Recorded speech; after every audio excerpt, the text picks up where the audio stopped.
یہ ایک بنیادی غلط فہمی ہے جس کو ہم دور کرنا چاہیں۔ سرمایہ جو ہے ایک تہذیب ہے، ایک دین ہے، ایک نظام حیات ہے۔ یہ ہمارا بنیادی دعویٰ ہے، اور جتنا بھی ہمارا کام ہے ہمارے سے مراد ڈاکٹر جاوید انصاری صاحب کا کام، باقی دوسرے کام میں مطلب یہ ہے کہ اس کی کوئی خاص اہمیت نہیں ہے، مطلب کم از کم میرے کام کی کوئی خاص اہمیت نہیں، صرف مطلب یہ ہے کہ اس کو سمجھنے کی ایک کوشش ہے بنیادی طور پہ۔ اور دین ان معنوں میں ہے کہ اس کا بنیادی جو کلمہ ہے وہ ہیومنزم ہے، یعنی انسان کی خدائی، جو فرعون نے کہا نا ربکم الاعلی، انسان کی خدائی کا کیا۔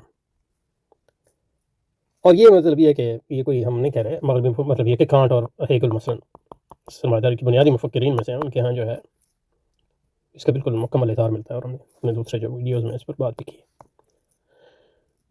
اور انسان کی خدائی کا مطلب یہ ہے کہ اس کی خواہشات کا، یعنی امپلیکیشن یہ ہے کہ اس کی خواہشات پہ کوئی قدغن نہ ہو، اور اس کی خواہشات پہ کوئی قدغن نہ ہو۔ اس کے دو پہلو ہیں، ایک اس کا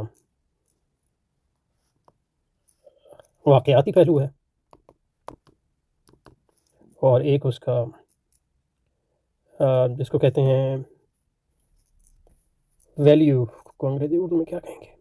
میں کہہ رہا تھا کہ انسانی خدائی کا تقاضا یہ ہے کہ انسان کی خواہشات پہ کوئی قدغن نہ ہو، جیسے مطلب یہ کہ وہ جو چاہے وہ کر سکے، جیسے خدا پاک کے بارے میں قرآن میں ہے یفعل ما یشاء، اللہ تعالیٰ جو چاہتے ہیں وہ، تو یہ انسان کے لیے بھی ہے۔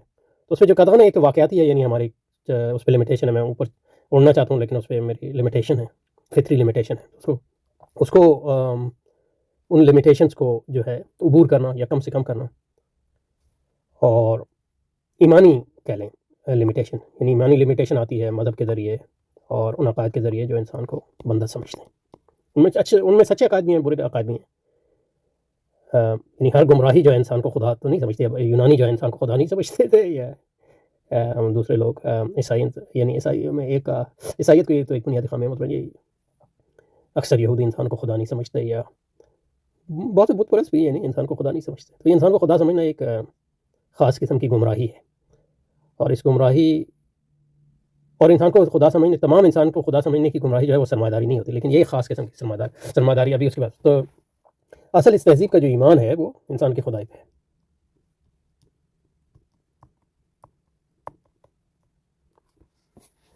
اور انسان کی خدائی قائم کرنے کے لیے ضروری ہے کہ اس پہ ایمانی قدغن، اس کی خواہشات جو ہے، خواہشات پر کوئی قدغن نہ ہو، ایمانی قدغن نہ ہو، اور واقعاتی قدغن نہ ہو۔ اور جو واقعاتی ایمانی قدغن کو دور کرنے کا ذریعہ ہے جو فلسفے ہیں انلائٹنمنٹ کے، تنویریت کے، اور تنویریت کے دو بڑے دھارے ہیں، ایک لبرلزم ہے، دوسرا مارکسزم۔ یہ بنیادی طور پہ آپ کو اس بارے میں دلائل دیتے ہیں کہ کیوں انسان خدا ہے، اور کیوں بندگی جو ہے یہ انسان کے لیے ایک قابل نفرین اور قابل مذلت چیز ہے۔ اور واقعاتی قدغن جو ہے، یعنی مطلب یہ کہ میں اڑ نہیں سکتا، تو اس کو واقعاتی قدغن کی بنیاد جو ہے وہ کمیابی ہے، اسکیرسٹی ہے، اور اسکیرسٹی کا مطلب یہ ہے کہ انسان کی خواہشات لامحدود ہیں یا انڈیٹرمنیٹ ہیں، غیر متعین ہیں، اور جو وسائل ہیں وہ محدود ہیں۔ اس کمیابی اسکیرسٹی کو دور کرنے کے لیے اور اس واقعاتی قدغن کو دور کرنے کے دو طریقے ہیں، اور وہ ایک ساتھ مل کے کام کرتے ہیں بنیادی پہ، ایک ہے سائنس، دوسرا ہے اکنامکس۔ تو اکنامکس کو آپ سرمایہ داری کہہ سکتے ہیں لمیٹڈ معنی میں، معیشت۔ تو سرمایہ داری ایک تو بڑی سرمایہ داری، یعنی بڑے سی سے کیپٹلزم، وہ ایک دین ہے، اور اس کا ایک چھوٹے کیپٹلزم سے جو وہ معیشت ہے۔ تو کہنے کا مقصد یہ ہے کہ سرمایہ داری محض معیشت نہیں ہے بلکہ ایک دین ہے، اور انسانی خواہشات پہ قدغن نہیں ہونی چاہیے دونوں طرح سے۔ اس کو جس قدر کے ذریعے بیان کیا جاتا ہے وہ فریڈم ہے۔ تو سرمایہ داری بطور مذہب کی اس کی اساس فریڈم ہے، اور فریڈم کا مطلب جو ہے انسان کی خدائی کا قیام، بنیادی طور پہ ہر معنی کہ انسان جو ہے خدا ہے۔ اب یہ ہے کہ خدا چاہے اپنے فرد کی زندگی میں انفرادی طور پہ خدا ہو، اس کو آپ لبرلزم کہتے ہیں، یا اجتماعی طور پہ خدا ہو، اور اجتماعی طور پہ جو خدا ہے اس کے کئی طریقے ہیں۔ ایک اسپیسی لیول پہ ہو، اس کو مارکسزم کہتے ہیں، اجتماعی لیول پہ ہو، اس کا ایک اظہار نیشنلزم ہے، قوم پرستی۔ تو ہر قسم کے پرانے نیشنلزم انسان کی خدائی کے قائل نہیں تھے، لیکن یہ جدید نیشنلزم کی بات کر رہا ہوں۔ تو یہ مذاہب ہیں سارے سرمایہ داری کے، لبرلزم، مارکسزم، نیشنلزم، اور سرمایہ داری بہتر تہذیب کے خود جو ہے دین ہے، اور اس کی بنیاد جو ہے وہ حقیقت میں شیطانی اغوا ہے، جو حضرت آدم علیہ السلام کو جو اس نے کہا کہ اگر اس درخت کے پھل کو یا پتے کو آپ کھا لیں تو کیا کہتا ہے شجرۃ الخلد، ایک تو یعنی لافانی زندگی، تجھے فنا نہیں ہوگا. تو انسان کی خدائی اور اس کا ایک جز یہ ہے کہ وہ لافانی ہے، اس کو لافانی بنانا، یہ بھی مطلب اس کی خدائی کا ایک جز ہے. اور اس کے کئی مطلب اظہار ہیں. مقصد میں لافانی کا مطلب یہ ہے کہ فرد تو لافانی نہیں بنتا بلکہ لیکن انسانیت لافانی بنتی ہے، انسانیت کی خدائی. اور مارکس جو ہے بڑا وہ ہیرکلیٹس وغیرہ، اس کا یعنی پی ایچ ڈی کا جو تھیسس تھا یہ پرانے یونانی فلسفیوں پہ تھا، اور وہ بڑا اس کا مداح تھا جو آدمی جو خداؤں سے یونانی میتھولوجی میں خداؤں سے آگ چرا کے لے آیا تھا. تو یہ انسان کو لافانی بنانی، پروگریس جس کو کہتے ہیں اس کا جز ہے. اور لبرلزم میں آپ تو اتنا وہ نہیں کہتے، لیکن آج بھی یعنی سائنس کا ایک پروجیکٹ یہ بھی ہے کہ موت پہ کس طرح قابو پایا جائے. تو یہ شیطانی جو حضرت آدم کو اغوا کیا، ایک تو یہ تھا کہ شجرۃ الخلد، یہ اگر تم پتہ یہ اللہ کی نافرمانی کرو، اللہ کے خلاف بغاوت کرو، بنیاد نافرمانی نہیں بغاوت. اور لبرلزم اور سرمایہ داری خدا تعالیٰ کے خلاف بغاوت ہے، یہ ہے کہ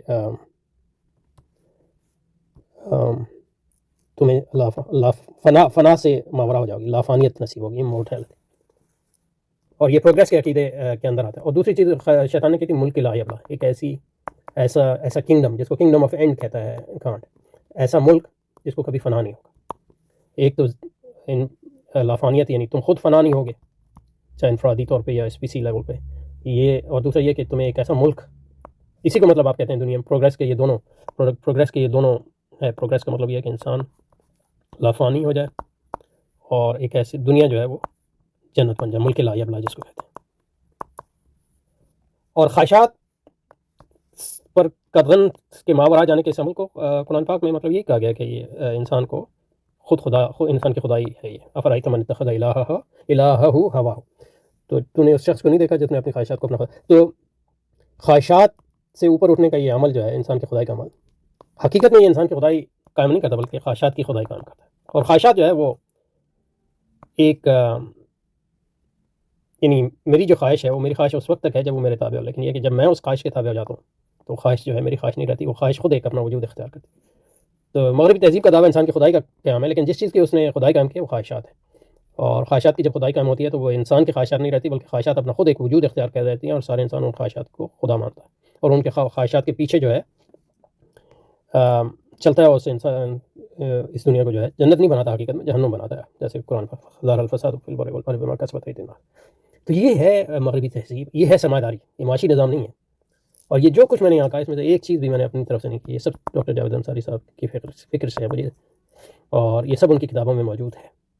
تو یہ کہنا کہ ڈاکٹر جاوید انصاری صاحب کے نزدیک جو ہے سرمایہ داری ایک معاشی نظام ہے، تو سرمایہ داری اصل جو ہے سرمایہ داری ایک معاشی نظام بھی ہے. لیکن یہ کوئی ڈاکٹر صاحب کا یعنی یہ ہر ایک کو پتہ تھا اس میں، لیکن جو ڈاکٹر صاحب نے ہم کا اجتہاد ہے، اور صرف یہ دعویٰ نہیں ہے بلکہ اس کا تجزیہ جو میں نے ابھی کیا، کیوں سرمایہ داری ایک دین ہے، ایک تہذیب ہے، ایک نظام حیات ہے. اس بات پر منحصر ہے کہ ایک سرمایہ دارانہ فرد کی تشکیل، اور وہ فرد جو ہے وہ خواہشات کی حکمرانی کا قائل ہو.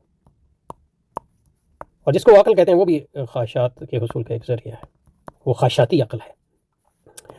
اور دوسرا یہ کہ معاشرہ قائم ہو اس بنیاد پہ، سرمایہ دارانہ معاشرہ، خواہشات کی یونیورسلائزیشن کی بنیاد پہ، اسی معاشرے کو سول سوسائٹی آپ کہتے ہیں. اور ریاست قائم ہو، اس کا بنیادی مقصد جو ہے بڑھوتری پر آئے، بڑھوتری اور سرمایہ داری کا بطور نظام زندگی کے قیام اور اس کی حفاظت، اس کو سرمایہ دارانہ ریاست ہے. ان تینوں چیزوں سے کے مجموعے کا نام جو ہے سرمایہ کی بنیاد پہ جو ہے سرمایہ دارانہ تہذیب قائم ہوتی ہے. ریاست کے اندر اس میں ایجوکیشن سسٹم کی بہت اہمیت ہے، اس میں میڈیا کی بہت اہمیت ہے، اس میں انٹرٹینمنٹ انڈسٹری کی اہمیت ہے، وغیرہ وغیرہ. یہ ایک تہذیب ہے پوری. تو اس لیے یہ کہنا کہ اصل مسئلہ یہ ہے کہ ڈاکٹر صاحب کا رد مغرب کا نقطہ انطلاق پولیٹیکل اکانومی ہے جو ان کا تخصص ہے، یہ غلط ہے.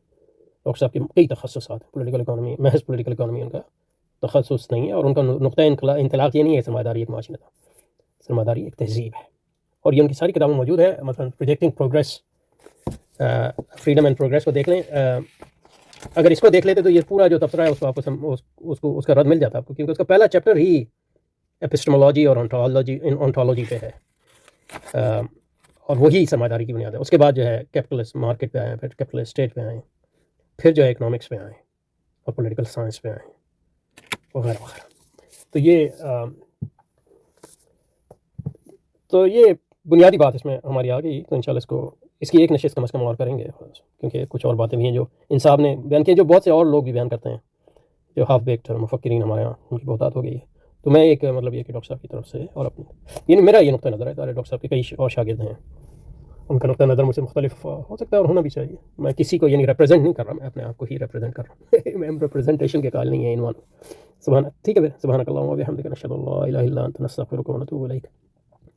اللهم انصر أولياءك في غزة، اللهم انصرهم على عدوك وعدوهم، إنك على كل شيء قدير. وصلى وسلم على سيدنا محمد وآله وصحبه وأزواجه وذريته برحمتك يا